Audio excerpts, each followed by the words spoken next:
রবিবার রাতে কলকাতায় পৌঁছলেন আইপিএলের সব থেকে দামি জোরে বোলার মিচেল স্টার্ক। রাতেই কলকাতা নাইট রাইডার্সের শিবিরে যোগ দিলেন তিনি। সেই ছবি সংবাদ মাধ্যমে ক্রিকেট প্রেমীদের সঙ্গে ভাগ করে নিয়েছেন কেকেআর কর্তৃপক্ষ। এবারের আইপিএল নিলামে 24,75,00,000 টাকা দিয়ে মিচেল স্টার্ককে কিনেছে নাইট রাইডার্স।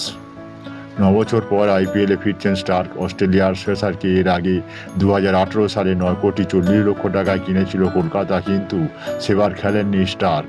তিনি শেষবার আইপিএলে খেলেছিলেন 2015 সালে।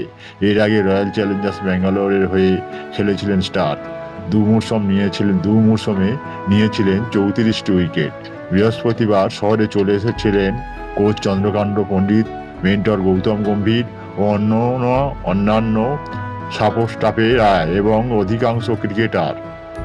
শনিবার এলেন ওয়েস্ট ইন্ডিজের দুই অলরাউন্ডার সুনীল নারায়ণ এবং অ্যান্দ্রে রাসেল। শনিবার রাতে দলে যোগ দিয়েছেন অধিনায়ক শ্রেয়স আয়ার। এবার দলে যোগ করলেন স্টার্ক। তাকে দেখে দলের বাকি প্লেয়াররাও উল্লসিত। শুক্রবার থেকেই কলকাতায় নাইট রাইডার্স অনুশীলন শুরু করে দিয়েছে ইডেনে। রবিবার তারা ইডেনে একটি প্রস্তুতি ম্যাচও খেলে। 22 মার্চ থেকে শুরু হচ্ছে আইপিএল। কেকেআর এর প্রথম ম্যাচ 23 মার্চ। সানরাইজার্স হায়দ্রাবাদের বিরুদ্ধে ইডেনে খেলবে কেকেআর।